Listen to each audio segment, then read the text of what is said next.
Hello दोस्तों, आपका इस वीडियो में स्वागत है। दोस्तों, आज हम आपकी कक्षा 8 का अध्याय 10 पढ़ेंगे जिसका नाम है सीधा और प्रतिलोम समानुपात भाग 2।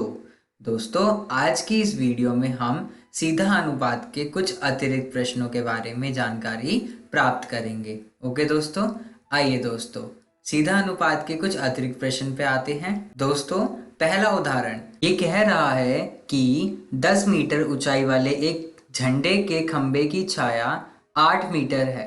समान स्थितियों में उस बिजली के खंबे की ऊंचाई ज्ञात कीजिए जिसकी छाया 12 मीटर है। आइए देखते हैं। दोस्तों, अगर हम मान ले कि बिजली के खंबे की ऊंचाई x मीटर है तो उसकी जो छाया की लंबाई है वो 8 है। हमें वस्तु की ऊंचाई ज्ञात करनी है जब छाया की लंबाई 12 हो। ओके दोस्तों, आइए देखते हैं इस प्रश्न को किस प्रकार हल किया जाता है। दोस्तों, हमें पता है कि वस्तु की ऊंचाई जितनी अधिक होगी उसकी छाया की लंबाई उतनी ही अधिक होगी। यह प्रत्यक्ष अनुपात की स्थिति है। अब हम x1 भाग y1 बराबर x2 भाग y2 का उपयोग करेंगे। यहाँ पर हम x1 का मान हम 10 और y1 का मान हम 8 लेंगे। हम ये मान रहे हैं यहाँ पर कि वस्तु की जो ऊंचाई है यानी खंबे की ऊंचाई जब 10 है तो छाया की लंबाई हमारी 8 है, बराबर हमें x यानी हमें झंडे की ऊंचाई मापनी है जब छाया की लंबाई 12 है। आइए देखते हैं इसको किस प्रकार हल करेंगे। अब हम 12 की गुणा इस 10 से करेंगे और इस 8 की गुणा इस x से करेंगे। जब हमने इसकी गुणा की तो हमें ज्ञात हुआ 12 गुणा 10 बराबर 8 गुणा x। 12 को 10 से गुणा करने पर 120 बराबर 8x। ओके दोस्तों, 120 को हमने 8 से भाग किया, x का मान आया 15। अतः इसका मतलब ये है कि बिजली के खंभे की ऊंचाई 15 मीटर है। जब बिजली के खंभे की ऊंचाई 15 होगी तब छाया की लंबाई हमारी 12 मीटर होगी। ओके दोस्तों, आइए अगला प्रश्न देखते हैं। अगला प्रश्न कह रहा है कि 6 सदस्यों के परिवार में 21 किलोग्राम चावल की खपत होती है, तो 8 सदस्यों के लिए परिवार में चावल की कितनी मात्रा की खपत होगी। आइए इसको हम सारणी के माध्यम से समझते हैं। जब परिवार में सदस्य 6 थे तो चावल की जो खपत हो रही थी वो 21 किलो हो रही थी। अब हमें ज्ञात करना है कि जब सदस्यों की मात्रा बढ़कर 8 हुई तो चावल की मात्रा क्या होगी। दोस्तों, जैसा कि हमें पता है कि सदस्यों की संख्या बढ़ने से चावल की मात्रा का भी उपयोग ज्यादा होगा। ओके दोस्तों, आइए देखते हैं इसको किस प्रकार हल करेंगे। इसका उपयोग करेंगे x1 भाग y1 बराबर x2 भाग y2। x1 का मान हमने 6, y1 का मान हमने 21, x2 का मान हमने 8 और y2 का मान हमने x रखा। अब हमने x की गुणा 6 से की और 21 की गुणा 8 से की। x की गुणा 6 से और 8 की गुणा 21 से करने पर हमें ज्ञात हुआ 6x बराबर 168। 6x बराबर 168 यानी जब हमने x का मान निकाला तो हमने लिखा 168 भाग 6 और x का मान आया 28। इसका मतलब ये है कि 8 सदस्यों के परिवार में 28 किलोग्राम चावल की आवश्यकता होगी। ओके दोस्तों, आइए अगला उदाहरण देखते हैं। अगला उदाहरण क्या कह रहा है कि एक बस 45 किलोमीटर घंटा की एक समान चाल से चल रही है।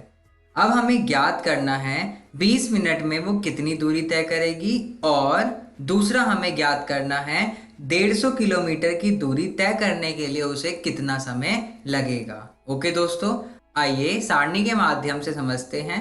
हमने सबसे पहले लिखा तय की गई दूरी और हमें समय कितना लग रहा है। हमारी बस 45 किलोमीटर समान चाल से चल रही है और उसको 60 मिनट लग रहे हैं क्योंकि वो कह रहा है प्रति घंटा यानी 60 मिनट उसे लग रहे हैं। अब हमें ज्ञात करना है कि 20 मिनट में वो कितनी दूरी तय करेगी, यानी 20 और हमें दूरी दी नहीं हुई है तो हमने उस दूरी को x मान लिया। ओके दोस्तों, अगला पूछ रहा है कि 150 अगर किलोमीटर चलती है बस तो कितने समय में वो चलेगी। तो हमें इसका समय नहीं पता तो हमने इसको y मान लिया। ओके दोस्तों, चाल एक समान है अतः समय बढ़ने पर दूरी भी बढ़ती रहेगी। आइए इसको आगे हल करते हैं। इसने पूछा 20 मिनट में कितनी दूरी तय करेगी। दोस्तों, अब हम इसका पहले अनुपात निकालेंगे। अनुपात निकालने का सूत्र होता है कि तय की गई दूरी को भाग करना है समय से। जब हमने तय की गई दूरी को समय से भाग किया, यानी अब हमने 45 को 60 से भाग किया और x को 20 से भाग किया। अब हम इसको आगे हल करेंगे इस प्रकार, 45 की गुणा 20 से और 60 की गुणा इस x से।